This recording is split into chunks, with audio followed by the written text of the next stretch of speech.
ಇವನಾರವ ಎಂದೆನಿಸದಿರಯ್ಯ, ಇವನಮ್ಮವ ಎಂದೆನಿಸಯ್ಯ, ಕೂಡಲ ಸಂಗಮ ದೇವಯ್ಯ ನಿಮ್ಮ ಮನೆಯ ಮಗನೆಂದೆನಿಸಯ್ಯ, ಕೂಡಲ ಸಂಗಮ ದೇವಯ್ಯ ನಿಮ್ಮ ಮನೆಯ ಮಗಳೆಂದೆನಿಸಯ್ಯ. ನೋಡ್ರಿ, ಈ ವಚನ ಬಹಳ ಸಣ್ಣದೈತಲ್ಲ, ಬಹಳ ಅರ್ಥಗರ್ಭಿತ ಐತಿ. ವಚನ ಬಹಳ ಸಾಂದ್ರಿ. ಇದು ಇವನಾರವ ನೋಡ್ರಿ, ಅವರು ಇವರು ಅನ್ನಕ್ ಹೋಗ್ಬೇಡ್ರಿ, ಎಲ್ಲರೂ ನಮ್ಮವ್ರನ್ರಿ ಅಂತ ಬಸವಣ್ಣವ್ರು ಹೇಳಿಕೊಟ್ರು. ಬಸವಣ್ಣವ್ರನ್ನ ಇವತ್ತ ಜಗಜ್ಯೋತಿ ಅನ್ನಾಕ, ವಿಶ್ವಗುರು ಅನ್ನಾಕ ಸುಮ್ನೆ ಅಂದಿಲ್ಲ. ಇವತ್ತು ಲಂಡನ್ ಒಳಗೂ ಬಸವಣ್ಣವ್ರ ಮೂರ್ತಿ ಐತಿ ಅಂದ್ರ ಸುಮ್ನೆ ಅವ್ರದ್ದು ಇಟ್ಟಿಲ್ಲ. ಯಾಕಂದ್ರೆ ಕೆಳಗೆ ಬಿದ್ದಂಥವ್ರನ್ನ ಮೇಲೆ ಎತ್ತಿದಂಥವ್ರು ಬಸವಣ್ಣವರು, ಅವ್ರು ಇವ್ರು ಅನ್ಲಾರ್ದ ಎಲ್ಲರನ್ನ ಬಿಗಿದಪ್ಪಿದಂಥವ್ರು ಬಸವಣ್ಣವರು. ಅದಕ್ಕೆ ಇವತ್ತ ಬಸವ ಕುಲ ಶ್ರೇಷ್ಠ ಕುಲ ಆಗೈತಿ. ಸುಮ್ನೆ ಬಸವ ಕುಲ ಶ್ರೇಷ್ಠ ಕುಲ ಆಗಿಲ್ಲ, ಎಲ್ಲರನ್ನ ಬಿಗಿದಪ್ಪಿದಲ್ಲೇ ಬಸವ ಕುಲ ಶ್ರೇಷ್ಠ ಆಗೈತಿ. ಹಾಗೆ ಈ ಪರವಾಗಿ ಧ್ವನಿಯನ್ನ ಎತ್ತುತ್ತಾರ ಅಣ್ಣ ಬಸವಣ್ಣವರು. ಇವತ್ತು ನಾವು ಇಷ್ಟು ಮಾತಾಡಕತ್ತಿದೀವಿ, ಒಂದು ಪುರುಷ ಪ್ರಧಾನ ಸಮಾಜದಲ್ಲಿ ನಾವು ಇವತ್ತು ಧ್ವನಿ ಎತ್ತಿ ಮಾತಾಡಕತ್ತಿದೀವಿ ಅಂದ್ರೆ ಅಣ್ಣ ಬಸವಣ್ಣವರು ಒಂದು ಕಡೆ ಕಾರಣ ಆಗ್ತಾರ. ಬರೀಬಾರ್ದ್ರಿ. ನೋಡ್ರಿ, ಇಲ್ಲ ಜನಸಂಖ್ಯೆ ಹೆಣ್ಮಕ್ಳ ಹೆಚ್ಚೈತಿ, ಕಾರಣ ಆಗ್ತಾರ ಬಸವಣ್ಣವರು. ಹಾಗೆ ಕೂಡ ಅಕ್ಕ ನಾಗಮ್ಮ ಮುಂದಕ್ಕೆ ಬಂದು ಹೇಳ್ತಾಳ. ಅಕ್ಕ ನಾಗಮ್ಮ ಎಷ್ಟು ಚಂದ ಹೇಳ್ತಾಳ ಅಂದ್ರ, ಅವ್ರ ಶ್ರೀ ಕುಲಕ್ಕ ಬಸವಣ್ಣವರು ಗುರುಗಳು ಇದ್ದಂಗ ಅಂತ ಅಕ್ಕ ನಾಗಮ್ಮ ಹೇಳ್ತಾಳ. ಹಾಗೆ ಕೂಡ ಬಸವಣ್ಣವರು ಬರೀ ನನ್ನ ತಮ್ಮಲ್ಲ, ಬಸವಣ್ಣವರು ನನಗೆ ತಮ್ಮಲ್ಲ ತಂದಿದ್ದಂಗ ಅಂತ ಹೇಳ್ತಾಳ ಅಕ್ಕ ನಾಗಮ್ಮ. ಎಷ್ಟು ಚಂದ ಹೇಳ್ತಾಳಂದ್ರ ಅವರು, ಎನ್ನ ಕುಲಸೂತಕವ ಕಳೆದಾತ ಬಸವಣ್ಣ, ಎನ್ನ ಛಲಸೂತಕವ ಕುಳಿದಾತ ಬಸವಣ್ಣ, ಕುಲಸೂತಕವ ಕಳೆದಾತ ಬಸವಣ್ಣ, ತನುಸೂತಕವ ಕುಳಿದಾತ ಬಸವಣ್ಣ, ಎನ್ನ ಮನಸೂತಕವ ಕಳೆದಾತ ಬಸವಣ್ಣ, ನೆನವು ಸೂತಕವ ಕಳೆದಾತ ಬಸವಣ್ಣ. ಹಾಗೆ ಕೂಡ ಭಾವಸೂತಕವ ಕಳೆದಾತ ಬಸವಣ್ಣ, ಅರಿವು ಭರಿವು ಸಂದು ಸಂಶಯವ ಬಿಡಿಸಿದಾತ ಬಸವಣ್ಣ ಅಂಥೇಳಿ ಬಹಳ ಚಂದ ಅಣ್ಣ ಬಸವಣ್ಣವ್ರನ್ನ ಏನು ವರ್ಣನೆ ಮಾಡ್ತಾಳ. ಅಣ್ಣ ಬಸವಣ್ಣವ್ರನ್ನ ಆಕೆ ಅಕ್ಕ ಅದಂತಕಿ ತಮ್ಮಲ್ಲ ನನ್ನ ತಂದಿದ್ದಂಗ ಅಂತೇಳಿ ಮನಸ್ಪೂರ್ವಕವಾಗಿ ಅಕ್ಕನಾಗಮ್ಮ ಎಷ್ಟೋ ವಚನಗಳನ್ನ ಬರೀತಾಳ. ದೊಡ್ಡ ಬರಹಗಾರ್ತಿ ಆಗ್ತಾಳ ಅಕ್ಕನಾಗಮ್ಮ.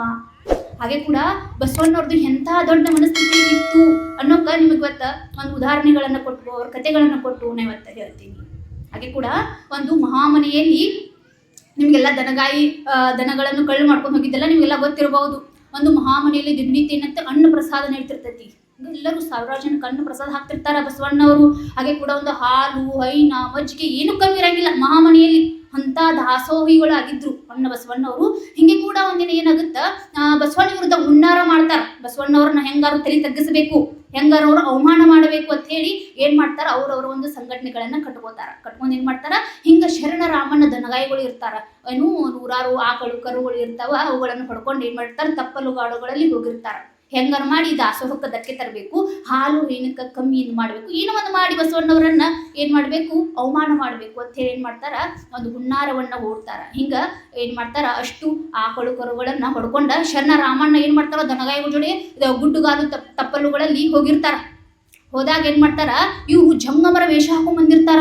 ಜಂಗಮರ ವೇಷ ಹಾಕೊಂಡ್ಬಂದು ಅಷ್ಟು ದನಕರುಗಳನ್ನ ಏನ್ ಮಾಡ್ತಾರ, ಹೊಡ್ಕೊಂಡು ಹೋಗ್ತಾರ. ನೀವು ಅಂತಿರ್ಬೋದು, ಹಂಗಾರೆ ಶರಣ ರಾಮಣ್ಣ ಏನ್ ಮಾಡಕತ್ತಿದ್ರಿ ಅಂತೇಳಿ ದನ ಕಾಯಕ ಬಿಟ್ಟಿದ್ರು. ಮತ್ತೆ ಇವ್ರು ಏನ್ ಮಾಡಕತ್ತಿದ್ರು ಅಂದ್ರ ವಚನಗಳನ್ನ ಚರ್ಚೆ ಮಾಡ್ಕೊತ ಮೈ ಮರೆತು ಬಿಟ್ಟಿರ್ತಾರ. ಶರಣ ರಾಮಣ್ಣ ಹಾಗೂ ಅವರ ಸಂಘಟನೆಲ್ಲ ಮೈ ಮರೆತು ಬಿಟ್ಟಿರ್ತಾರ. ಇವ್ರು ಮೈ ಮರೆತಾಗ ಏನ್ ಮಾಡ್ತಾರ, ಜಂಗಮನ ವೇಷ ಹಾಕೊಂಡ್ ಬಂದಿರ್ತಾರಲ್ಲ ಕಳ್ಳರು, ಆಕಳುಗಳನ್ನ ಹೊಡ್ಕೊಂಡು ಹೋಗ್ಬಿಟ್ಟಿರ್ತಾರ. ಆಕಳುಗಳನ್ನ ಹೊಡ್ಕೊಂಡು ಹೋದಾಗ ಬರ್ತಾರ ಅಣ್ಣ ಬಸವಣ್ಣವ್ರ. ಸಾಯಂಕಾಲ ಬಂದು ಅಣ್ಣ ಬಸವಣ್ಣ ಹೇಳ್ತಾರ, ಅಪ್ಪ ತಂದೆ ಎಲ್ಲ ಆಕಳುಗಳನ್ನು ಹೊಡ್ಕೊಂಡು ಹೋಗ್ಯಾರ ಅಂತ ಹೇಳ್ತಾರ. ಅವ್ ಬಸವಣ್ಣ ಹೇಳ್ತಾರ, ಆಕಳು ಕೊಳ್ಳರು ಕೊಂಡೊಯ್ದರೆನ್ನಿದಿರಿಂಭೋ ನಿಮ್ಮ ಧರ್ಮ. ಅವ್ ಬಸವಣ್ಣ ಹೇಳ್ತಾರ, ಆಕಳು ಕೊಳ್ಳರು ಕೊಂಡೊಯ್ದರೆನ್ನಿದಿರಿಂಭೋ ನಿಮ್ಮ ಧರ್ಮ, ಬಬ್ಬೆ ಬಿಡಿದಿರಿಂಭೋ ನಿಮ್ಮ ಧರ್ಮ, ರಸಾಡದಿರಿಂಭೋ ನಿಮ್ಮ ಧರ್ಮ, ಅಲ್ಲಿ ಉಂಡಡೆ ಸಂಘ ಇಲ್ಲಿ ಉಂಡಡೆ ಸಂಘ, ಅಲ್ಲಿ ಉಂಡಡೆ ಸಂಘ ಇಲ್ಲಿ ಉಂಡಡೆ ಸಂಘ, ಕೂಡಲ ಸಂಗಮ ದೇವ ಏಕೋಭಾವ ಅಂತ ಹೇಳ್ತಾರೆ. ನೋಡ್ರಿ ಎಂತ ದೊಡ್ಡ ಮನಸ್ಥಿತಿ ಅಣ್ಣ ಬಸವಣ್ಣ ಅವ್ರದ್ದು. ಅವ್ರು ಏನೋ ಹಾಲ ಹೈನ ಮಜ್ಜಿಗೆ ಏನೋ ಕಾರಣ ಇದ್ದಿರ್ಬೇಕು, ಅದಕ್ಕೇನೋ ಹೊಡ್ಕೊಂಡು ಹೋಗ್ಯಾರ. ಬಾರ ಯಾರು ಏನು ಅವ್ರನ್ನ ನಿಂದನೆ ಮಾಡಕ್ ಹೋಗ್ಬೇಡ್ರಿ, ಹೊಡ್ಕೊಂಡು ಹೋಗ್ಯಾರಲ್ಲ ಹೊಡ್ಕೊಂಡು ಹೋಗಾರಕ್ಕು ಅಂದ್ರ. ತಂದಾಗ ಶರಣ ರಾಮಣ್ಣ ಹೇಳ್ತಾರೆ, ಇಲ್ಲ ದನದ ಕೊಂಡೊಡಿ ಒಳಗ ಕರುಗಳುದಾವ, ಸಣ್ಣ ಹಸದವು ಬಾ ಅಂಬಾ ತೊದರಾಕತ್ತಾವು ಅಂತಂದ್ರ. ಅಂದಾಗ ಏನ್ ಹೇಳ್ತಾರ ಬಸವಣ್ಣವರು, ಅಂಬಾ ಅಂದ್ರೆ ಎಲ್ಲಿ ದನಗಳು ಕಳ್ಕೊಂಡವಳ ಹೋಗಿ ಅವನು ಅಲ್ಲಿ ಬಿಟ್ಟು ಬರ್ರಿ ಅಂತ ಹೇಳ್ತಾರ ತನ್ನ ಬಸವಣ್ಣವರು. ಹೇಳಿದಾಗ ಏನ್ ಮಾಡ್ತಾರಂತ, ಆದ್ರ ಆತ್ರಿ ಅಂತ ಹೇಳಿಕೆಶಿಂದ ಅಷ್ಟು ಕರುಗಳನ್ನ ಎಲ್ಲಿ ಕಳ್ಕೊಂಡಿದ್ದುಲ್ಲ ದನ ಕರುಗಳು ಅಲ್ಲಿ ಹೋಗಿ ಬಿಟ್ಟು ಬರ್ತಾರತ್ತ. ಬಿಟ್ಟು ಬಂದಾಗ ಅವು ಕರುಗಳು, ಅವ್ರ ಒಂದು ದೊಡ್ಡ ಕರುಗಳು ಇರ್ತಾವಲ್ಲ, ತಾಯಿ ಕರುವಿನ ಕೂಗಿಗೆ ಅವೇನ್ ಮಾಡ್ತಾವ, ಅದ್ರ ಹಿಂಬಾಲ ಒಂದು ವಾಸನಿಗೆ ಕೂಗಿಗೆ ಏನ್ ಮಾಡ್ತಾವ ಹೋಗ್ತಾವ. ಹೋದಾಗ ಅಲ್ಲಿ ಏನು ಶರಣ ರಾಮಣ್ಣರ ಬಳಗ ಇರುತ್ತಲ್ಲ, ಅವ್ರ ಹಿಂಬಾಲ ಏನ್ ಮಾಡ್ತಾರ, ಅವುಗಳನ್ನ ಹೋದಾಗ ಅವರಿಗೆ ಕಳ್ಳರು ಸಿಗ್ತಾರತ್ತ, ಆಕಳುಗಳು ಸಿಗ್ತಾವತ್ತ. ಸಿಕ್ಕಾಗ ಹೇಳ್ತಾರತ್ತ, ಶರಣ ರಾಮಣ್ಣ ಹೇಳ್ತಾರಂತವ್ರಿಗೆ, ಬಸವಣ್ಣವ್ರು ನೀವು ಕಳ್ತನ ಮಾಡ್ಕೊಂಡ್ ಬಂದಿದ್ರಿ, ಬಸವಣ್ಣವ್ರು ನಿಮಗ ಆಕಳ ಜೋಡಿ ಇನ್ನೂ ಹಾಲ ಹೈನ ಉಂಡು ನಿಮ್ಮ ಕುಟುಂಬ ಸಂತೃಪ್ತಿ ಆಗ್ಲಿ ಅಂತ ಹೇಳಿ ಆಕಳ ಜೊತೆ ಕರುಗಳನ್ನು ಕೊಟ್ಟು ಕಳ್ಸ್ಯಾರತ್ತ ಶರಣ ರಾಮಣ್ಣ ಹೇಳ್ತಾನತ್ತ. ಶರಣ ರಾಮಣ್ಣ ಹೇಳಿದಾಗ ಅಂತಾರತ್ತ, ಕಳ್ಳರಿಗೆ ಮನಸ್ಸು ಪರಿವರ್ತನೆ ಆಗಿ ಬಿಡುತ್ತತ್. ಕಳ್ಳರಿಗೆ ನಾವ್ ಇಂಥ ಕೆಟ್ಟ ಕೆಲಸ ಮಾಡಿದ್ರು ನಮಗವ್ರು ಒಳ್ಳೇದೇ ಬಗದ್ರು, ನಾವು ಅವ್ರ ತಟ್ಟಿ ಒಳಗೆ ನಾವು ಕಲ್ಲು ಹೋಗಿದ್ರು ನಮ್ಮ ತಟ್ಟಿ ಒಳಗೆ ಅಣ್ಣ ಹೋಗ್ಯಾಕತ್ತಾರ ಅಂತೇಳಿ ಬಸವಣ್ಣವ್ರನ್ನ ನಾವು ಬಹಳ ತಪ್ಪಾಗಿ ಅರ್ಥ ಮಾಡ್ಕೊಂಡಿದ್ದೀವಿ. ಆದ್ರೆ ಬಸವಣ್ಣವ್ರ ಒಂದು ಏನು ಒಳ್ಳೆ ನಡೆ ನುಡಿ ಅವ್ರು ಮನಸೋತಾರತ್ತ, ಗೊಳೋ ಅಂತ ಹತ್ತಿ ಬಿಡ್ತಾರಂತ. ನೋಡ್ರಿ, ಅಂತ ಮನಸ್ಥಿತಿ ಉಳ್ಳಂತವ್ರು ಅಣ್ಣ ಬಸವಣ್ಣವ್ರು. ಇವತ್ತು ನಾವ್ಯಾರ ನಮ್ಮ ಮನ್ಯಾಗಾರ ಏನಾರ ದನಕರುಗಳು ಏನಾರ ಕಳೋ ಆಗಿದ್ರೆ ಬಿಡ್ತಿದ್ದೀವಿ, ನಾವು ಬಿಡ್ತಿದ್ದೀವಿ. ಯಾವಾಗ ಓದಾಳ ಆಕಿ ಶರ್ಗ್ ಹರಿಲಿ ಬೈತಿದ್ದಿಲ್ಲ ನಾವು, ಯಾವಾಗ ಓದಾಳ ಶರ್ಗ್ ಹರಿಲಿ, ಯಾವ ಓದಾಳ ನನ್ನ ದನಕರುಗಳು ಅವ್ರು ಉಡ್ದಾರ ಹರಿದು ಊರು ಹೊರಗೆ ಹುಗಿಲಿ, ಅವ್ರ ಮನಿ ಏನು ಸರ್ವನಾಶ ಆಗ್ಲಿ, ಇಂಥವೆಲ್ಲ ಶಪಿಸ್ತೀವಿ ನಾವು. ಆದ್ರೆ ಅಣ್ಣ ಬಸವಣ್ಣವ್ರು ಹಂಗೆ ಮಾಡಕ್ ಹೋಗ್ಲಿಲ್ಲ. ನಿಮ್ಮ ತಟ್ಟಿ ಒಳಗೆ ಯಾರ ಕಲಿಗಾಕತ್ತಂದ್ರ ಅವ್ರ ತಟ್ಟಿ ಒಳಗೆ ಅಣ್ಣ ಹಾಕ್ರಿ, ಕೊಣವಿದ್ರು ಎಲ್ಲರ ಕೊಡತಾನ ಅಂತ ಹೇಳಿ ಬಸವಣ್ಣವ್ರು ನಮ್ಗೆ ಇದನ್ನ ಕಲಿಸ್ಕೊಟ್ಟು ಹೋಗ್ಯಾರ. ನಾವು ಅವ್ರ ತತ್ತೊಡೆಯಲ್ಲಿ ನಡಿಬೇಕಾಗೈತಿ. ಇವತ್ತು ನಾವು ಬಸವ ಭಕ್ತರಾದಂಥವ್ರು ಹೆಂಗೆ ಅಪ್ಪಟ್ಟ ಬಸವ ಭಕ್ತರಾಗಬೇಕು ಅನ್ನಕ ಇನ್ನೂ ಒಂದಿಷ್ಟು ನಿಮಗೆ ಉದಾಹರಣೆ ಹೇಳ್ತೀನಿ. ನಿಮಗೆಲ್ಲ ಗೊತ್ತಿರಬಹುದು, ಶಿವಯೋಗದ ಶಿವಚೇತನದ ಗಚ್ಚಿನ ಮಠದ ಮುರುಗೇಂದ್ರ ಶಿವಯೋಗಿಗಳು ಎಂತ ಅಪ್ಪಟ್ಟ ಬಸವ ಭಕ್ತರ್ರಿ ಇವರು. ಅಂದ್ರ ಇವ್ರಿಗೆ ಕಾಶಿಯಿಂದ ಪಂಡಿತರು ಒಂದು ಪುಸ್ತಕವನ್ನ ತಂದಿರ್ತಾರ, ಒಂದು ಗ್ರಂಥವನ್ನ ತಂದಿರ್ತಾರ. ತಂದಾಗ ಅಪ್ಪರ ನೀವು ಇದನ್ನು ಓದ್ಬೇಕ್ರಿ ಅಂತಾರಂದ್ರ. ಆದ್ರೆ ಶಿವಯೋಗಿಗಳು ಎಂತ ಅಪ್ಪಟ ಭಕ್ತರಂದ್ರ ಅವರ ಜೀವಮಾನದಲ್ಲಿ ಅವರು ಯಾರ ಕಾಲ ನಮಸ್ಕಾರನೂ ಮಾಡಿಸ್ಕೊಂಡಿದ್ದಿರ್ಕಿಲ್ಲ ಅಂತ ಶಿವಯೋಗಿಗಳು. ಹಾಗೆ ಕೂಡ ಒಂದು ಬಸವ ತತ್ವ, ಅವರ ವಚನ ಸಾಹಿತ್ಯ ಬಸವಣ್ಣನ ಬಿಟ್ಟ ಬೇರೆ ಏನನ್ನೂ ನೆನೆದಿರ್ಕಿಲ್ಲ ಅಂತ ಶಿವಯೋಗಿಗಳು. ಹಾಗೆ ಕೂಡ ಕಾಶಿ ಪಂಡಿತರು ತಂದಾಗ ಹೇಳ್ತಾರತ್ತವ್ರು, ಇಲ್ಲ ಅಪ್ಪರ ನೀವು ಕಾಶಿಯಿಂದ ನಾ ಇದನ್ನು ತಂದೀನಿ, ಅಪ್ಪರ ನೀವು ಓದೇಬೇಕು ಈ ಗ್ರಂಥವನ್ನ ಅಂದಾಗ, ಇಲ್ಲ ನಾ ಈಗಾಗಲೇ ಒಂದು ಗ್ರಂಥವನ್ನ ಓದಾಕತ್ತಿದ್ದೀನಿ, ಈಗ ನಂಗೆ ಇದನ್ನು ಓದಾಕ ಆಗಂಗಿಲ್ಲ ಅಂತ ಹೇಳ್ತಾರಂತ. ಅಂದಾಗ ಇಲ್ಲ ನೀವು ಇದು ಓದೇಬೇಕು, ಅದನ್ನ ಇವಾಗ ನೀವೇನು ಓದಾಕತ್ತಿರಲ್ಲ ಅದು ಮುಗಿಸಿದಿಂದ ನನ್ನ ಕಾಶಿಯಿಂದ ತಂದಂತಹ ಗ್ರಂಥವನ್ನ ನೀವು ಓದ್ಬೇಕು ಅಂತಾರಂತ. ಅಂದಾಗ ಶಿವಯೋಗಿಗಳು ಹೇಳ್ತಾರಂತ, ನನ್ನ ಜೀವಮಾನದೊಳಗೆ ಓದಿ ಮುಗಿಸ್ಲಾರ್ದಂಥ ಗ್ರಂಥವನ್ನು ನಾವು ಓದಾಕತ್ತೀನಿ ಅಂತ ಅಂದ್ರಂತ. ಅಂದಾಗ ಕಾಶಿ ಪಂಡಿತರಿಗೆ ಆಶ್ಚರ್ಯಚಕಿತಾಗುತ್ತಂತ, ಎಂಥ ಗ್ರಂಥ ಇರಬೇಕ್ರಿ ಇದು, ಇವ್ರ ಜೀವಮಾನದಲ್ಲಿ ಓದ್ ಮುಗಿಸ್ಲಾರ್ದಂಥ ಗ್ರಂಥ ಅನ್ನಕತ್ತಾರಲ್ಲ. ಅಂದಾಗ ಶಿವಯೋಗಿಗಳು ಅಂದ್ರತ್ತ, ಮುಗಿಲಾರ್ದಂಥ ವಚನ ಸಾಹಿತ್ಯ ಅಣ್ಣ ಬಸವಣ್ಣನ ವಚನ ಸಾಹಿತ್ಯನ ಓದಾಕತ್ತನು ಅಂತೇಳಿ ನಯ ವಿನಮ್ರತೆಯಿಂದ ಅದನ್ನೇನು ಮಾಡ್ತಾರಂತ ತಿರಸ್ಕರಿಸ್ತಾರಂತ. ಹೋಗಿ ನಾವು ಓದಂಗಿಲ್ಲ ಅಂತ ಹೇಳಿಲ್ಲ ಅವರು, ನಯ ವಿನಮ್ರತೆಯಿಂದ ಇಲ್ಲ ನನ್ನ ಬಸವಣ್ಣನ ವಚನ ಸಾಹಿತ್ಯವೇ ಇರಲಿ ಅಂತ ಹೇಳ್ತಾರಂತ. ಹಾಗೆ ಎಂಥ ಪವಾಡ ಪುರುಷರಿದ್ರು ಶಿವಯೋಗಿಗಳು, ಒಂದು ಅಪ್ಪಟ್ಟ ಬಸವ ಭಕ್ತರಾಗಿ. ಅಂದ್ರೆ ಹಿಂಗ ಸೌದತ್ತಿ ಒಳಗ ಏನು ಬಸವ ಪುರಾಣ ಮಂಗಲೋತ್ಸವ ಇರುತ್ತ. ಯಾಕಂದ್ರೆ ಇದನ್ನ ಯಾಕೆ ಹೇಳಾಕತ್ತೀನಿ ಅಂದ್ರೆ ಅವ್ರು ಅಂತ ಅಪ್ಪಟ್ಟ ಬಸವ ಭಕ್ತರಿದ್ರು. ಹಂಗ ಪುರಾಣ ಮಂಗಲೋತ್ಸವ ಸೌದತ್ತಿ ಒಳಗ ಏನು ಮೋಡ ಎಲ್ಲ ಕವಿದುಗಳು ಬಂದಿದ್ವು ಅಂತ, ಎಲ್ಲರೂ ಅನ್ನ ದಾಸೋಸರು ಐತತ್ತ, ಕಂಡಪಟ್ಟಿ ರೈತರೆಲ್ಲ ಕೂಡಿದ್ರತ್ತ. ಕೂಡಿದಾಗ ಹಿಂಗ್ರಿ ಮತ್ತು ಶಿವಯೋಗಿಗಳಂತ ಓಡಿ ಬರ್ತಾರಂತ, ಎಲ್ಲಾರು ಭಕ್ತಾದಿಗಳು ಬರ್ತಾರ. ಹಿಂಗ ಮತ್ತು ಊಟಕ್ಕೆ ಬೇರೆ ಪಂಕ್ತಿ ಕೂತೈತಿ, ಮತ್ತು ಮಳಿ ಬೇರೆ ಮೋಡ್ಗಳು ಕವಿದು ಬಂದಾವ ಅಪಾರ ಮತ್ತು ಹಿಂಗ ಅಂತಂದಾಗ ಏನ್ ಮಾಡ್ತಾರಂತ ಶಿವಯೋಗಿಗಳು ಹೊರಗೆ ಹೋಗಿ ಏನಂತಾರ, ಹರ ಹರ ಮಹಾದೇವ ಶಿವ ಶಿವ ಅಂತೇಳಿ ಮುಗುಲ್ ಕಡೆ ಕೈ ಮಾಡ್ತಾರಂತ. ಮುಗುಲ್ ಕಡೆ ಕೈ ಮಾಡಿದಾಗ ಎಲ್ಲಿ ಊಟಕ್ಕೆ ಪಂಕ್ತಿ ಊಟಕ್ಕೆ ಕೂತಿದ್ರಲ್ಲ ಅಲ್ಲಿ ಬಿಟ್ಟು ಎಲ್ಲಾ ಕಡೆ ಮಳೆ ಆಗಿತ್ತಂತ. ಅಂತ ಪವಾಡ ಪುರುಷರು ಶಿವಯೋಗಿಗಳು ಆಗಿದ್ರಂತ. ಯಾರೀ? ನಮ್ಮ ಶಿವಯೋಗದ ಶಿವಚೇತನದ ಗಚ್ಚಿನ ಮಠದ ಮುರುಗೇಂದ್ರ ಶಿವಯೋಗಿಗಳು. ಹೆಂಗ್ ನೋಡ್ರಿ, ಇನ್ನೂ ಒಂದು ಹೇಳ್ಬೇಕಂದ್ರ ಕಿಂಕರತ್ವದಿಂದ ಶಂಕರತ್ವಕ್ಕೆ ಪರಿವರ್ತನೆ ಮಾಡ್ತಾರ ಶಿವಯೋಗಿಗಳು. ಇವತ್ತು ಬಸವಣ್ಣನ ಜೀವಂತೋತ್ಸವ ದಿನ ಅವ್ರನ್ನ ಭಾಳ ನೆನಿತೀನ್ರಿ ನಾನು. ಹೆಂಗಂದ್ರ ಅವ್ರ ಮಠಕ್ಕೊಬ್ಬರು ಭಕ್ತಾದಿ ಬಂದಿರ್ತಾರ. ಭಕ್ತಾದಿಗಳು ಬಂದಾಗ ಅವ್ರ ಮನಸ್ಸು ಹೆಂಗೆ ಪರಿವರ್ತನೆ ಮಾಡ್ತಾರ ಅಂತಂದ್ರ ಕಿಂಕರತ್ವದಿಂದ ಶಂಕರತ್ವಕ್ಕೆ ತರ್ತಾರ. ತಂದಾಗ ಭಕ್ತಾದಿ ಬರ್ತಾನಂತ, ಬಂದು ಏನ್ ಮಾಡ್ತಾನಂತ, ಅಲ್ಲಿ ಅರ್ಬಿ ಇಲ್ಲಿ ಹೋಗುದ, ಇಲ್ಲಿ ಅರ್ಬಿ ಅಲ್ಲಿ ಹೋಗುದ, ಒಂದು ಬಚ್ಚಲವನೆಯನ್ನು ಅಶುದ್ಧ ಮಾಡಿ ಹೋಗಿ ಬಿಡ್ತಾನಂತ. ಅಶುದ್ಧ ಮಾಡಿದಾಗ ಬರ್ತಾರತ್ತ ಶಿವಯೋಗಿಗಳಿಗೆ ಲಿಂಗ ಪೂಜೆ ಸಮಯ ಆಗಿತ್ತಂತ. ಲಿಂಗ ಪೂಜೆ ಸಮಯ ಆದಾಗ ನೋಡ್ತಾರತ್ತ, ಆ ಕಾಡಿ ಈ ಕಾಡಿ ನೋಡ್ತಾರತ್ತ, ಭಾಳ ಬಚ್ಚಲವನ್ನು ಹೊಲಿಸಿದತ್ತ. ಇರ್ಲಿ ಅತ್ತ ಏನು ಮಾಡ್ತಾರತ್ತ, ಎಲ್ಲ ತಮ್ಮ ಕೊಠಡಿಯನ್ನು ಹಸನು ಮಾಡ್ತಾರತ್ತ. ಒಂದು ಬಚ್ಚಲ ಮನೆಯನ್ನು ಹಸನು ಮಾಡಿಕೊಂಡು ಆವು ಕಳೆದು ಒಗದಂಥ ಅರಿವಿಯನ್ನು ಸ್ವತಃ ಅವರೇ ಒಗೆದು, ಹಾಗೆ ಕೂಡ ತಮ್ಮ ಅರಿವಿಯನ್ನು ತಾವೇ ಒಗೆದು ಆಮೇಲೆ ಲಿಂಗ ಪೂಜೆಯನ್ನು ಮಾಡ್ಕೋತಾರತ್ತ. ಸ್ವಲ್ಪ ಹೊತ್ತು ಬಿಟ್ಟು ಬರ್ತಾನಂತವ, ಏನು ಮಠಕ್ಕೆ ಬಂದಂಥ ಭಕ್ತಾದಿ ಸ್ವಲ್ಪ ಹೊತ್ತು ಬಿಟ್ಟು ಬರ್ತಾನಂತ. ಬಂದ ನೋಡ್ತಾನಂತ, ಬಚ್ಚಲ ಮನೇನು ಶುದ್ಧಾಗಿರ್ತತ್ತ. ಮತ್ತು ಅವ್ನ ಅರ್ಬಿ ಒಗದು ಹಾಕಿದ್ದು ನೋಡಿ ಅವ್ಗೆ ಏನಕ್ಕತ್ತ, ಭಾಳ ಖುಷಿ ಆಗತ್ತತ್ತ, ಈ ಯಾರು ಒಗದು ಹಾಕ್ಯಾರ ಮಠದಾಗ ನಾನು ಅತ್ತಿ ಅಂದಾಗ ಗೊತ್ತಾಗತ್ತತ್ತ. ಅವಂಗ ಇನ್ನೊಬ್ಬಂದು ಹೇಳಿದತ್ತ, ಅಪ್ಪ ನೀನು ಬೇರೆ ಯಾರೂ ಹೋಗಿಲ್ಲ, ಶಿವಯೋಗಿಗಳು ನಿನ್ನ ಬಟ್ಟೆಯನ್ನು ಒಗದಾರ ಅಂದಾಗ ಅವಂಗ ಭಾಳ ಮನಸ್ಸು ಪರಿವರ್ತನೆ ಆಗ್ತತ್ತ. ಯಾಕೋ ಭಾಳ ದುಃಖ ತಪ್ತನಾಗಿ ಅಳಾಕತ್ತತ್ತ. ಅಪ್ಪ ರಥಪಾತ್ರಿ ನಂದು ತಪ್ಪಾತ್ರಿ. ಇನ್ ಮ್ಯಾಗಿಂದ ನಿಮ್ಗಿಂತ ಮೊದಲು ಹೇಳ್ತೇನ್ರಿ, ನಿಮ್ಮ ಲಿಂಗ ಪೂಜೆಗೆ ನಾನು ನಿಮ್ಗಿಂತ ಮೊದಲೆಲ್ಲ ಸಜ್ಜು ಮಾಡ್ತನು, ಬಚ್ಚಲವನ್ನು ಏನು ಶುದ್ಧವಾಗಿ ಮಾಡ್ತನು ಅಂತೇಳಿ ಅವತ್ತಿಂದ ಮನಸ್ಸು ಪರಿವರ್ತನೆ ಮಾಡ್ತಾನಂತ. ಹೆಂಗಂದ್ರ ಮೊದಲ ನಾವು ಇನ್ನೊಬ್ಬರಿಗೆ ಹೇಳೋಕ್ಕಿಂತ ಮೊದಲ ನಾವು ಅದನ್ನ ಹಂಗೆ ನಡ್ಕೊಳ್ಬೇಕಾಗ್ತದ. ಇಂಥದನ್ನ ಕಲಿಸ್ಕೊಟ್ಟಂತವ್ರು ಬಸವಣ್ಣವರು. ನಡೆದಂತೆ ನುಡಿಯಂತೆ, ಹೆಂಗ ನುಡಿತೀವಿ ಹಂಗ ನಡಿಬೇಕು ನಾವು.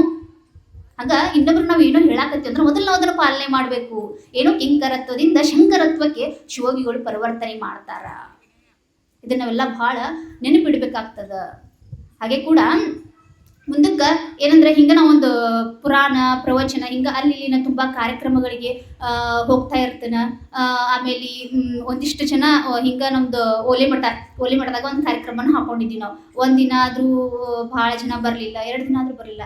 ಓಲೆ ಮಠದ ಅಜ್ಜಾರ್ಗೆ ಅಂತೀವಿ ನಾವು, ಸರಿ ಯಾರು ಬರುವಾರಲ್ರಿ ಅಂಥೇಳಿ, ಅಕ್ಕಾರ ಹೆಂಗೆ ಮಾಡೋಣ್ರಿ ಅಂಥೇಳಿ ಅಂದಾಗ ನಮಗೆ ಅನಿಸ್ತಿ ಹಿಂಗ್ರಿ. ಮತ್ತು ಎಲ್ಲ ನಾವು 2ನೇ ದಿನ ಏನು ಮಾಡೋಣ, ಅನೌನ್ಸ್ ಮಾಡೋಣ ಕಾರ್ಯಕ್ರಮ ಮುಗುದಿಂದ ಅನ್ನ ಪ್ರಸಾದ ಐತಿ ಅಂತೇಳಿ ಅಂದಾಗ ಒಂದಿನೂ ಬರಲ್ಲ, 2ನೇ ದಿನ ಬರಲ್ಲ, 3ನೇ ದಿನ ಕಿತ್ತು ಬಿಡದು ಬತ್ರಿ ಮಂದಿ. ಹೆಂಗಿದು ಕಿತ್ತು ಬಿಡದು ಬತ್ತು ಅಂದ್ರೆ ಇಲ್ಲಿ ಬಸವಣ್ಣನ ಇವರು ಅಪ್ಪಟ ಭಕ್ತರಲ್ಲಿ ಇವರು ಅನ್ನ ಪ್ರಸಾದ ಇದ್ದ ಮೂಲ್ಯ ಕೂತು ಮುದಿಗಿನ ಬಗಲಾಕ ಹಾಕೊಂಡ್ ಬಂದಾಳ ಸೊಸಿ. ಈಗೀಗೆಲ್ಲ ಸ್ಪೆಷಲ್ ಆಗಿ ನಾವು ಮಾಡಿ ಕುದಿಸಿ ಹಾಕ್ಬೇಕು ಅಂತ. ಇಂಥ ಬಸವ ಭಕ್ತರು ನಮ್ಗೆ ಬೇಡ, ಇಂಥ ಬಸವ ಭಕ್ತರು ಬೇಡ ನಮಗೆ. ಅನ್ನ ಪ್ರಸಾದ ಇದ್ದಂತ ಬರುವಂತ ಬಸವ ಭಕ್ತರು ನಮಗೆ ಬೇಡ. ಕರಣಿ ಬಸವ, ಕಾಲಹರಣ ಬಸವ, ಕರ್ಮ ಬಸವ, ನಿರ್ವಳ ಬಸವ, ಶಿವಜ್ಞಾನಿ ಬಸವ, ನಿಮ್ಮ ಧರ್ಮವಯ್ಯ ಈ ಭಕ್ತಿ ಪಥವು, ನಿಮ್ಮ ಧರ್ಮವಯ್ಯ ಈ ಭಕ್ತಿ ಪಥವು, ಕರಣಿ ಕಪಿಲ ಸಿದ್ಧ ಮಲ್ಲಿನಾಥಯ್ಯ, ನಿಮಗೂ ಎನಗೂ ಬಸವಣ್ಣನೇ ಧರ್ಮವಯ್ಯ, ನಿಮಗೂ ನಮಗೂ ಬಸವಣ್ಣನೇ ಧರ್ಮವಯ್ಯ. ಹಾಗೆ ಕೂಡ ಮುಂದೆ ಅಕ್ಕ ಮಾದೇವಿ, ಯಾಕಂದ್ರ ಅಷ್ಟು ಮನಸ್ಪೂರ್ವಕವಾಗಿ ನಾವು ಬಸವಣ್ಣನ ಒಪ್ಪಿಕೊಳ್ಬೇಕಾಗ್ತದ.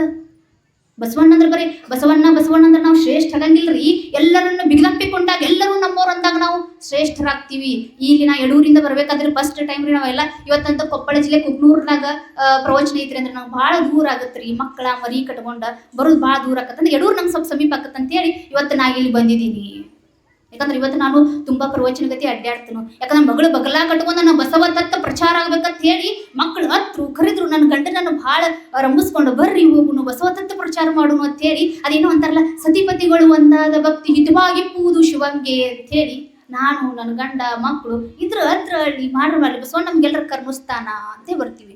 ಈಗ ಅಕ್ಕ ಮಾದೇವಿ ಅಂದ್ರೆ ಯಾಕಂದ್ರೆ ಬಸವ ಭಕ್ತಿ ಅಂದ್ರೆ ನಮಗೆ ಹಂಗಿರ್ಬೇಕು. ಬಸವಣ್ಣ ಅನ್ನುವಂಥದ್ದಲ್ಲ, ಅದ್ರ ತಕ್ಕಂಗ ನಾವು ನಡಿಬೇಕಾಗ್ತದೆ. ಬರ್ತಾವ ಒಂದಿಷ್ಟು ತೊಂದರೆಗಳು ಬರ್ತಾವ, ಆದ್ರೂ ಅದನ್ನ ಪರಿಹರಿಸಕ್ ನಮ್ಮ ಮ್ಯಾಗ ಬಸವಣ್ಣದಾನ. ಈಗ ಅಕ್ಕ ಮಾದೇವಿ ಆಕಿದು ಎಂಥ ಭಕ್ತಿ ಇತ್ತಂದ್ರ ಆಕಿದು ಹೇಳಕ್ಕಾಗಂಗಿಲ್ಲ. ವೈರಾಗ್ಯ ನಿಧಿ ಅಂತ, ಅಂತ ವೈರಾಗ್ಯ ನಿಧಿ ಅಕ್ಕ ಮಾದೇವಿ. ಆಕೆ ಕೂಡ ಆಕೆ ವಚನವನ್ನ ಒಂದು ಹಾಡಿನ ಬಗ್ಗೆ ನಿಮಗೆ ಹೇಳ್ತೀನಿ. ಲೋಕದ ಚೇಷ್ಟೆಗೆ ರವಿ ಬೀಜವಾದಂತೆ, ಲೋಕದ ಚೇಷ್ಟೆಗೆ ರವಿ ಬೀಜವಾದಂತೆ, ಕರಣಗಳ ಚೇಷ್ಟೆಗೆ ಮನವೇ ಬೀಜ, ಕರಣಗಳ ಚೇಷ್ಟೆಗೆ ಮನವೇ ಬೀಜ, ಎನಗೊಂದು ಮನ ಆಮನ ನಿನ್ನಲಿ, ಎನಗೊಂದು ಮನ ಆಮನ ನಿನ್ನಲಿ, ಸಿಲುಕಿದ ಬಳಿಕ ಭವವುಂಟೆ, ಸಿಲುಕಿದ ಬಳಿಕ ಭವವುಂಟೆ, ಚನ್ನ ಮಲ್ಲಿಕಾರ್ಜುನ ದೇವಾ ದೇವ. ನೋಡ್ರಿ ಅಕ್ಕ ಮಾದೇವಿ ಹೇಳ್ತಾಳ, ಒಂದು ಲೋಕದ ಒಂದು ಕಾರಣಿ, ಒಂದು ಚಟುವಟಿಕೆಗಳ ಸೂರ್ಯ ಹೆಂಗ್ ಉದಯ ಆಗ್ತಾನ, ಹಾಗೆ ಕೂಡ ನಮ್ಮ ಕರ್ಣಗಳ ಚೇಷ್ಟೆಗೆ ಮನಸ್ಸು ಹೆಂಗ ಕಾರಣ ಆಗ್ತತಿ. ಹಂಗ ನಂದು ಇರುವುದು ಒಂದು ಮನ ಐತಿ, ಅದನ್ನ ಚನ್ನ ಮಲ್ಲಿಕಾರ್ಜುನಿಗೆ ಒಪ್ಪಿಸ್ಬಿಟ್ಟಿನಿ ನಾನು. ಹಂಗ ನಮಗೂ ಇರುದೊಂದು ಮನ ಐತಿ, ಬಸವಣ್ಣವ್ರಿಗೆ ಒಪ್ಪಿಸಿಬಿಟ್ಟಿದ್ದೀನಿ ನಾನು. ಬರೇ ನಾ ಹೇಳೋದಿಷ್ಟೇ, ಬಸವಣ್ಣ ಅನ್ನೋಕ್ಕಿಂತ ಮೊದಲು ನಾವು ಅದರಂಗ ನಡಿಬೇಕಾಗ್ತತಿ, ಎಲ್ಲರನ್ನು ಬಿಗಿದಪ್ಪಿಕೊಳ್ಬೇಕಾಗ್ತತಿ. ಹಾಗೆ ಇಲ್ಲಿ ಬರುವತ್ನ್ಯಾಗ ನೋಡಿದೀನಿ ನಾನು, ಎಷ್ಟು ಬಸವಣ್ಣನ ಫೋಟೋ ಅದಾವ ಅಷ್ಟು ಅಂಬೇಡ್ಕರ್ ಅವ್ರ ಫೋಟೋನು ಅದಾವ. ಭಾಳ ಖುಷಿ ಆಗ್ತತ್ರಿ ನಮಗೆ, ಭಾಳ ಖುಷಿ ಆಗುತ್ತೆ. ಸರಿ, ಬಸವಣ್ಣವ್ರು ಇನ್ನೂ ಬೆಳಕಿಗೆ ಬರಬೇಕು, ವಚನ ಸಾಹಿತ್ಯ ಇನ್ನೂ ಬೆಳಕಿಗೆ ಬರಬೇಕು. ಹಾಗೆ ಕೂಡ ನನ್ನ ಒಂದು ರೀಸೆಂಟಾಗಿ ನಾಳೆ ನಮ್ಮ ಓಲೆ ಮಠದಾಗ ನನ್ನ ಆಡಿದ ಅಂಗಳ ಕೃತಿ ಬಿಡುಗಡೆ ಆಗುತ್ತೆ.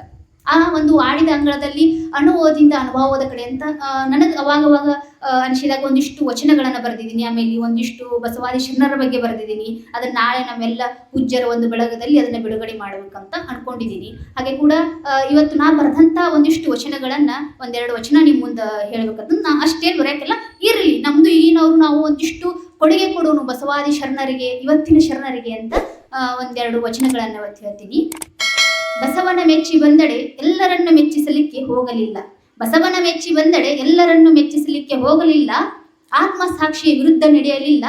ಅಡ್ಡ ನಡೆದಡೆ ತಪ್ಪು ನುಡಿದಡೆ, ಅಡ್ಡ ನಡೆದಡೆ ತಪ್ಪು ನುಡಿದಡೆ ನನ್ನ ಮಚ್ಚೆಯ ಪೆಟ್ಟು ನನಗೆ ಮೊದಲು ಇರಲ್ಲಯ್ಯ ವಚನ ಪ್ರಿಯ ಹೇಮ ಬಸವಣ್ಣ ಅಂತ ಹೇಳೋದು ಬರೆದಿದ್ದೀನಿ. ಹೌದ್ರಿ, ಬಸವಣ್ಣನ ಮೆಚ್ಚಿ ಬಂದನ್ನ ನನಗೆ ಎಲ್ಲರನ್ನು ಮೆಚ್ಚಿಸೋ ಅಗತ್ಯತೆ ಇಲ್ಲ. ಮ್ಯಾಗ ಬಹುದಾನ ನೋಡಾಕತ್ತಾನ. ಮತ್ತೆ ಈಗ ಬಸವಣ್ಣ ನಡಿ ಹೊಂಟೆ ಅಂದ್ರೆ ನಮ್ನ ಎಲ್ಲರೂ ಮೆಚ್ಚತಾರತ್ ಮಾಡಿರಿ. ಬಸವಣ್ಣ ನಡಿ ಭಾಳ ನಿಷ್ಠೆ ನಿಷ್ಠುರ್ರಿ ಮಾತ್ರ ಸಾಧ್ಯ ಐತಿ. ಎಲ್ಲರೂ ನಮ್ಮವ್ರು ಅನ್ಬೇಕು ಅಂತೀವೇನ್ರಿ ನಾವ್ ಇವಾಗ? ಎಲ್ಲರೂ ನಮ್ಮವ್ರು ಅಂತೀವಿ ನಾವು? ಅನ್ನಂಗಿಲ್ಲ ನಾವು. ಅಂದಾಗ ಮಾತ್ರ ಒಂದು ಬಸವ ಕುಲ ಶ್ರೇಷ್ಠ ಆಗುತ್ತ. ಹಾಗೆ ಕೂಡ ಒಂದು ಆತ್ಮಸಾಕ್ಷಿಗಿನ ಎಂದು ವಿರುದ್ಧವಾಗಿ ನಡೆದಿಲ್ಲ. ಹಾಗೆ ಕೂಡ ಅಡ್ಡ ನಡೆದಡೆ ತಪ್ಪು ನುಡಿದಡೆ ನನ್ನ ಮಚ್ಚಿ ಪಟ್ಟ ನನಗೆ ಮೊದಲಿರಲಿ ಅಂತೇಳಿ ನನ್ನ ಅಂಕಿತ ನಾಮವನ್ನ ವಚನ ಪ್ರಿಯ ಹೇಮ ಬಸವಣ್ಣ ಅಂತೇಳಿ ಇಟ್ಕೊಂಡಿದ್ದೀನಿ. ಹಾಗೆ ಇನ್ನೊಂದು ವಚನ ನಾ ಬರೆದಿರುವಂಥದ್ದು ಏನಂದ್ರ, ಅರಿಯದೆ ಇದ್ದಾಗ ಲಿಂಗವ ಕಟ್ಟಿ, ಅರಿಯದೆ ಇದ್ದಾಗ ಲಿಂಗ ಕಟ್ಟಿ ಅರುತು ಬೆರೆತು ಬಸವನ ದೂರಿದರೆ, ಅರುತು ಬೆರೆತು ಬಸವನ ದೂರಿದರೆ ಕಟ್ಟಿದ ಲಿಂಗ ನನ್ನ ಹೆಡೆಮುರಿ ಕಟ್ಟಲ್ಲಯ್ಯ ವಚನ ಪ್ರಿಯ ಹೇಮ ಬಸವಣ್ಣ. ನೋಡ್ರಿ, ಅರಿಯದೆ ಇದ್ದಾಗ ಲಿಂಗ ಕಟ್ಟಿ ಯಾವಾಗ ಕಟ್ತೀನೋ? ಅರಿಯದೆ ಇದ್ದಾಗ ನಮ್ಗೆ ಹುಟ್ಟಿದ ನಾವು ಲಿಂಗಾಯತರದೀವಿ, ಜಂಗಮರದೀವಿ, ಹುಟ್ಟಿದ ಒಂದಿಷ್ಟು 5 ದಿನಕ್ಕೋ 11 ದಿನಕ್ಕೋ ನಮ್ಗೆ ಇದಾದಂಗೆ ನಾವು ಲಿಂಗ ಕಟ್ತೀವಿ. ಇವಾಗ ನಮ್ಗೆ ಅರಿಕಿಲ್ಲ. ಯಾವಾಗ ನಮ್ಗೆ ಲಿಂಗ ಕಟ್ತಾರ ಅವಾಗ ನಮ್ಗೆ ಗೊತ್ತಿರಂಗಿಲ್ಲ ಲಿಂಗ ಕಟ್ಟೋದು. ಕೊಟ್ಲಿಂಗ ಅಂತೇಳಿ ಕಟ್ತಾರ. ಅದಾದ ಬಳಿಕ ಅರಿತು ಬೆರೆತು ಗೊತ್ತಾಗತ್ತೆ, ಅರಿವಿಗೆ ಬಂದೈತಿ, ಬೆರೆತೈತಿ, ಗೊತ್ತೈತಿ. ಅದಾದ ಮ್ಯಾಗು ಕಟ್ಟಿದ ಲಿಂಗವನ್ನು ಬೆರೆತು ಮ್ಯಾಗು ಏನ್ ಮಾಡ ಬಸವಣ್ಣ ದೂರಿದರೆ ಆ ಕಟ್ಟಿದ ಲಿಂಗ ನನ್ನ ಹೆಡಮುರಿ ಕಟ್ಟಲ್ಲಯ್ಯ ವಚನ ಪ್ರಿಯ ಹೇಮ ಬಸವಣ್ಣ. ಇಲ್ಲಿ ನನ್ನ ಅನ್ಕೋತೀನಿ ನಾವು ಒಂದೊಂದು ಸರಿ ಏನೋ ಮಾಡ್ಬೇಕಾದ್ರೆ ನನ್ನ ಆತ್ಮಸಾಕ್ಷಿಗೆ ಏನರ ವಿರುದ್ಧವಾಗಿ ನಡೆಯಕತ್ತೀನಿ. ಇಂಥವು ಎಷ್ಟೋ ವಚನಗಳನ್ನಾಗಲಿ, ವಚನ ಸಾಹಿತ್ಯವಾಗಲಿ, ಬಸವಾದಿ ಶರಣರ ಬಗ್ಗೆ ಆಗಲಿ ಇರುವಂಥ ಒಂದು ಕೃತಿಯನ್ನು ನಾನು ನಾಳೆ ಬಿಡುಗಡೆ ಮಾಡಾಕತ್ತಿದ್ದೀನಿ. ಹಾಗೆ ಕೂಡ ಇಲ್ಲಿ ನಾ ಎಡೂರಿಗೆ ಬರಾಕತ್ತಂತೇಳಿ ಎಷ್ಟೋ ಜನ ಅಂತಂಬರು ಒಂದು 11 ಫೋನ್ ಕಾಲ್ ಬಂದಿರ್ಬೇಕ್ರಿ ನನಗೆ, ಅಕ್ಕಾರ ನೀವು ಎಡೂರಿಗೆ ಬರಾಕತ್ತಿರತ್ರಿ ಅಂತೇಳಿ. ಅದಕ್ಕಿಂತ ಮುಂಚೆ ಅವ್ರು ಹಲೋ ಅನ್ನೋಕ್ಕಿಂತ ಮೊದಲು ನನಗಂದ್ರು ಶರಣು ಶರಣಾರ್ಥಿ ಅಂತಂದ್ರು. ಭಾಳ ಖುಷಿ ಆಯ್ತು ರೀ ನನಗೆ. ನೋಡ್ರಿ, ನಿಮ್ಮ ಮಕ್ಕಳಿಗೆ ನೀವು ಏನಾರ ಕಲಿಸ್ಬೇಕಂದ್ರೆ ಮೊದಲ ಮನಿ ಬಾಗಿಲಿಗೆ ಯಾರಿಗೆ ಬಂದಾರ ಕೈ ಮುಗಿದ ಶಿರವಾಗಿ ಶರಣು ಶರಣಾರ್ಥಿ ಅನ್ನ ಕಲಿಸ್ರಿ. ಶರಣು ಶರಣಾರ್ಥಿ ಅನ್ನ ಕಲಿಸ್ರಿ ನಾವು ಇಷ್ಟೇ ಹೇಳೋದು. 11 ಜನ ಅವ್ರು ಯಾರು ಏನೋ ಗೊತ್ತಿಲ್ಲ, ಅಕ್ಕಾರ ನೀವು ಬರಾಕತ್ತಿರತ್ರಿ ಅಂತೇಳಿ ಅವ್ರು ಹೊಲೋಣಕ್ಕಿಂತ ಮೊದಲು ಇದನ್ನ ಅಂತಾರಲ್ಲ, ಭಾಳ ಖುಷಿ ಆಗುತ್ತೆ. ಶರಣರಿಗೆ ಇದನ್ನು ಇಂಥ ಖುಷಿ ಬಿಟ್ಟು ಬೇರೆ ಏನೂ ಖುಷಿನ ಬೇಕಾಗಿಲ್ಲ ಅವ್ರಿಗೆ. ಶಿರವಾಗಿ ಕೈ ಮುಗಿದು ಇದನ್ನ ಕಲಿಸ್ಯಾರ ನಮ್ಮ ಅಪ್ಪ ಬಸವಣ್ಣವರು. ಈ ಕೂಡ ಒಂದು ಈ ಯಡೂರದಾಗ ನಾನು ನೋಡಿದ ಪ್ರಕಾರ ಒಂದಿಷ್ಟು ಯುವಕರ ಒಂದು ಒಗ್ಗಟ್ಟೈತಿ. ಈ ಒಗ್ಗಟ್ಟು ಯಾವಾಗಲೂ ಹಿಂಗೆ ಇರಲಿ ಅಂತ ನಾನು ಬಯಸ್ತೇನೆ. ಹಾಗೆ ಮತ್ತೊಮ್ಮೆ ಪರಮ ಪೂಜ್ಯರಿಗೂ ಎಲ್ಲ ಅಕ್ಕ ತಂಗಿಯಂತರಿಗೂ ಅಣ್ಣ ತಮ್ಮಂದರಿಗೂ ಹನೆಮನೆಗೂ ಮತ್ತೊಮ್ಮೆ ಶರಣು ಶರಣಾರ್ಥಿಗಳು ಅಂತ ನಾನು 2 ಮಾತುಗಳನ್ನು ಮುಗಿಸ್ತೇನೆ.